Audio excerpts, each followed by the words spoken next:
लाडक्या रसिकातून आलेलं पारितोषिक असं आहे नवरदेवाचे भाऊ प्रजत खवाडी ज्यांनी या कार्यक्रमासाठी वारंवार आमच्या संपर्कात असणारे आमचे प्रजत दादा यांच्याकडून या अभंगासाठी खास देवेंद्र चिमन भुवांसाठी 151 रुपयाचे पारितोषिक आले आणि त्यांचं मत आहे हा अभंग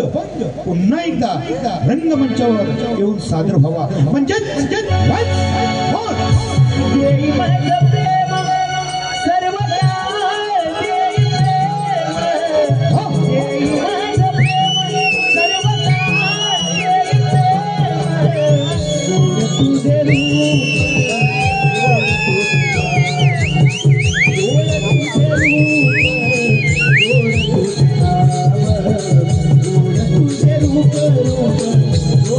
Thank you.